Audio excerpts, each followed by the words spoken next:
Hello everyone, welcome to pharma study. आज हम बात करेंगे ड्रेसिंग्स के बारे में। ड्रेसिंग्स सबसे पहले तो यहाँ पर आपको ये जानना है कि ड्रेसिंग्स होती क्या है, हम करते क्यों हैं। इसको आप समझ सकते हो कि जैसे किसी को भी कोई चोट लगती है, ठीक है, चोट लगती है तो उस पर घाव होता है। घाव को ढकने के लिए या घाव की ट्रीटमेंट के लिए कि वो घाव जल्दी से भर जाए, हम क्या करते हैं, हम ड्रेसिंग्स करते हैं। सबसे पहले हम क्या करेंगे, उस घाव को साफ़ करेंगे। साफ़ करेंगे किससे? साफ़ करेंगे हम नॉर्मल सेलाइन से। हॉस्पिटल में तो NS 0.9% से क्लीन करते हैं।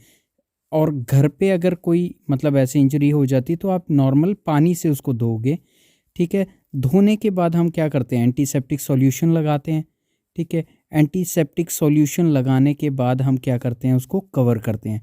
तो हम घर पे नॉर्मली हम क्या करते हैं, कपड़े से बांध देते हैं घाव को, ठीक है, या उसके ऊपर कपड़ा रखते हैं, कपड़े के ऊपर हम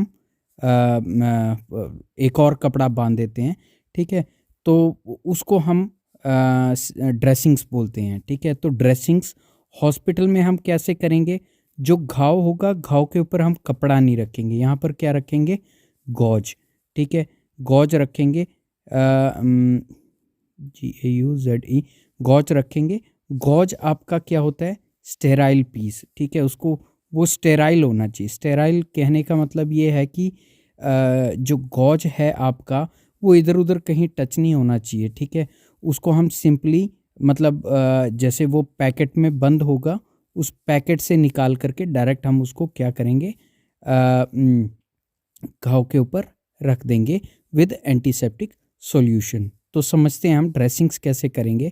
सबसे पहला पॉइंट है, आपको कोई भी ड्रेसिंग करनी है तो आपको ड्रेसिंग्स करने के लिए आपको घाव के ऊपर गॉज रखने होंगे या जो भी रखना होगा, तो आप उसको डायरेक्ट आप अपने हाथ से नहीं टच करोगे। तो सबसे पहला टास्क होगा आपका ग्लव्स पहनने का, ठीक है।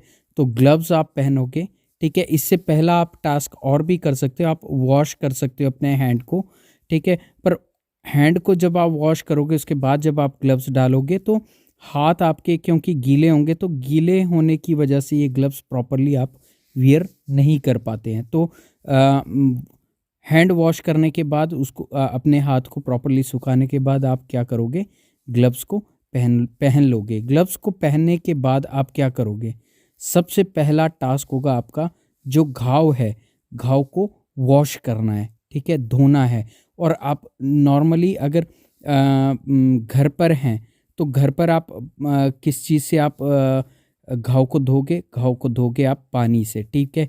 टैप वाटर, ठीक है, नलके का जो पानी है वो रनिंग वाटर उस घाव के ऊपर लगाओगे और उसको अच्छे से क्लीन कर लोगे। क्लीन करने के बाद या क्लीन करने के बाद हम क्या करते हैं, यूजुअली घर पर जब ये कोई मतलब चोट लगती है या हम कहीं काम कर रहे हों, वर्किंग प्लेस पे कहीं चोट लगती है, या खेल रहे हों ग्राउंड में, वहाँ पर चोट लगती है, तो हम क्या करते हैं, डायरेक्ट कॉटन अप्लाई कर देते हैं। कभी भी जख्म के ऊपर कॉटन अप्लाई नहीं करना है, ठीक है। सबसे पहले मतलब जख्म है उसको धोना है। धोने के बाद आपने कॉटन अप्लाई नहीं करना है, आपने कॉटन का क्लोथ यूज़ करना है, ठीक है, कपड़ा यूज़ करना है। और उस कपड़े को अगर आप गीला कर लो या एंटीसेप्टिक सॉल्यूशन लगा करके इस घाव पर लगाओ तो मतलब हीलिंग थोड़ा जल्दी होगी, और जब तक आप हॉस्पिटल आओगे तो वो ब्लड के साथ क्लॉट नहीं करेगा, जमेगा नहीं वो कपड़ा, ठीक है। तो हॉस्पिटल में ये काम थोड़ा सा इजी हो जाएगा। और नॉर्मली लोग जो हैं घर पर क्या करते हैं, अगर जख्म ज़्यादा हो, ब्लीडिंग कंट्रोल नहीं हो रही, तो ब्लीडिंग को कंट्रोल करने के लिए उसमें हल्दी का पाउडर, ठीक है, या मिर्च का powder, kerosene oil, petrol, diesel, मुगलेल, सॉइल, ठीक है, मिट्टी, कुछ भी डाल देते हैं, ठीक है, ब्लीडिंग को कंट्रोल करने के लिए, ठीक है। तो ऐसा कुछ नहीं करना है, ठीक है। ब्लीडिंग हो रही है, कोई बात नहीं, आपने सबसे पहला टास्क क्या करना है, उसको धोना है कॉटन क्लोथ के साथ अच्छे से। धोने के बाद वो वही जो गीला कॉटन क्लोथ है वो उसके ऊपर रख देना है, ठीक है। और हॉस्पिटल में अगर आप ड्रेसिंग कर रहे हैं तो आपने क्या करना है, आपने कॉटन गॉज पीस लेने हैं, ठीक है, गॉज पीस लेने के बाद नॉर्मल सेलाइन से उसको क्लीन करना है अच्छे से। क्लीन करने के बाद नेक्स्ट स्टेप आपका क्या रहेगा, आपने एंटीसेप्टिक सॉल्यूशन अप्लाई करना है, ठीक है। अब एंटीसेप्टिक सॉल्यूशन तो आपने अप्लाई करना है, लेकिन यहाँ पर आपको एक बात ध्यान में रखनी है कि अगर आपका जो जख्म है वो बर्न के की वजह से है, जल गया है, ठीक है, तो आपने एंटीसेप्टिक सॉल्यूशन नहीं अप्लाई करना है, ठीक है। धोने के बाद आपने बर्न केस में क्रीम अप्लाई करनी है, और वो कौन सी क्रीम आती है, वो आती है आपकी सिल्वर सल्फर डायाजीन क्रीम। अगर ये घर पर अवेलेबल नहीं है तो इसके अलावा सिल्वर नाइट्रेट क्रीम आती है, ठीक है, वो आप नियर बाय मेडिकल स्टोर से परचेज कर सकते हो, वो लगा सकते हो, ठीक है। अगर कुछ भी नहीं है आपके पास तो आप सिंपली उसको वॉश करो। वॉश करने के बाद आप टूथपेस्ट लगा सकते हो। ये कोई बेस्ट रेमेडी नहीं है, लेकिन मतलब पेन को रिलीव करने के लिए आप ये एक मतलब मेथड अप्लाई कर सकते हो। क्यों टूथपेस्ट आप क्यों अप्लाई करोगे, क्योंकि इसमें एक इंग्रेडिएंट होता है, ठीक है, ग्लिसरीन टाइप और भी होते हैं जो ingredient as a humectant act करता है। अब ये ह्यूमेक्टेंट्स क्या होते हैं, ये होते हैं आपको सूथिंग इफेक्ट देते हैं स्किन पे, ठीक है। तो वो एक सूथिंग इफेक्ट देगा जो बर्न की पेन है उससे थोड़ा बहुत रिलीफ देने की कोशिश करेगा।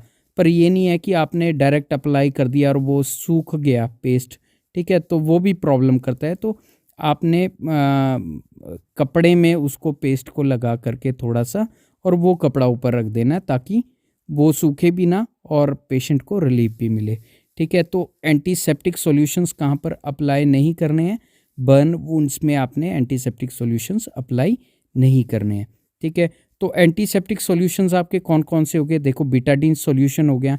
बीटाडीन सॉल्यूशन अलग अलग कंसंट्रेशन में आता है, ठीक है। तो ये 5 to 10% आपका सॉल्यूशन नॉर्मली 2 से स्टार्ट हो जाता है, ठीक है। तो आपने जो ड्रेसिंग्स के लिए नॉर्मली आप 10% सॉल्यूशन का यूज़ करो, वो सबसे ज़्यादा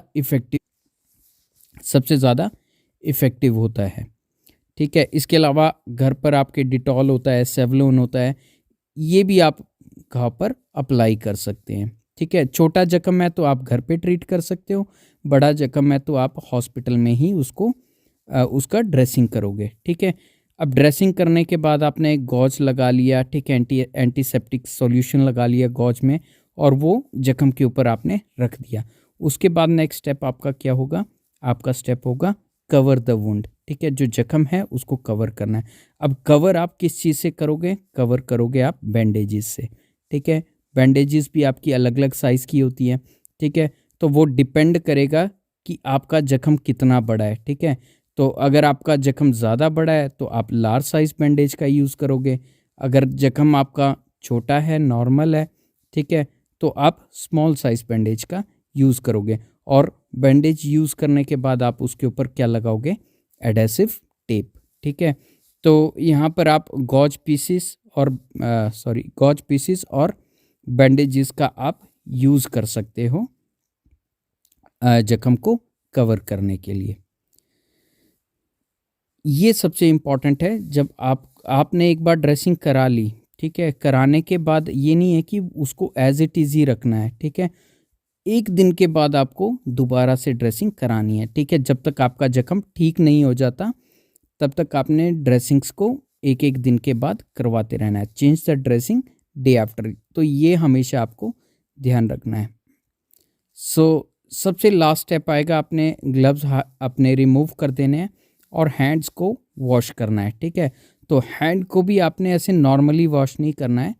हैंड को वॉश करने के लिए आपने हैंड वॉशिंग SOP फॉलो करना है। SOP क्या होता है, स्टैंडर्ड ऑपरेटिंग प्रोसीजर, ठीक है। तो हर चीज़ का स्टैंडर्ड ऑपरेटिंग प्रोसीजर होता है। यहाँ पर आपको देखो स्टेप वाइज बताया है, ठीक है। ये मैंने ministry of health and family welfare government of India की वेबसाइट से SOP उठाया है। तो सबसे पहले देखो आप क्लीनिंग कैसे करोगे, पाम टू पाम, ठीक है, हाथ में साबुन लगाओगे, ठीक है। उसके बाद फिंगर्स के बीच में, बिटवीन द फिंगर्स, ठीक है। अब आपने सेकंड स्टेप क्या हो गया, फिंगर्स के बीच में साबुन लगाना है अच्छे से, ठीक है। बैक टू द हैंड्स, ठीक है, हाथ के पीछे वाली साइड में, इस वाली साइड में आपने क्या करना है, साबुन लगाना है अच्छे से। बेस ऑफ द थंब, ठीक है, थंब जो आपका हैंड है, हैंड के थंब जो आपका अंगूठा है, अंगूठे और उंगली के बीच में अच्छे से साबुन लगाना है। उसके बाद back side of the fingers, fingers की बैक साइड पे अच्छे से क्लीन करना है। फिंगर नेल्स यहाँ पर अच्छे से क्लीन करना है, ये आप देख सकते हैं फिगर पे, ठीक है। उसके बाद अपनी रिस्ट्स को भी अच्छे से धोना है, मतलब एंटीसेप्टिक सॉल्यूशन या साबुन लगाना है। लास्टली आपको पूरे हाथ को धो देना है, ठीक है। तो ये आपको हैंड वॉशिंग एसओपी फॉलो करना है आफ्टर ड्रेसिंग। और ड्रेसिंग सी नहीं, ऐसे भी नॉर्मली आपको जब भी आप हैंड वॉश करेंगे तो आपको यही एसओपी फॉलो करना है टॉयलेट्स के बाद, ठीक है, टॉयलेट जाने के बाद, या और भी जो भी आप, जब भी आपको हैंड वॉशिंग रिक्वायर्ड है तो आपने क्या करना है, आपने ये एसओपी फॉलो करना है, ठीक है। So this is all about some basic idea about dressings, की ड्रेसिंग्स आपको कैसे करनी है, घर पर कैसी करनी है, क्या करना है, क्या नहीं करना है। आई होप मेरा ये वीडियो आपको अच्छा लगा होगा। अगर मेरा वीडियो आपको अच्छा लगा है तो मेरे चैनल को सब्सक्राइब करो, शेयर करो, और थैंक यू फॉर वॉचिंग।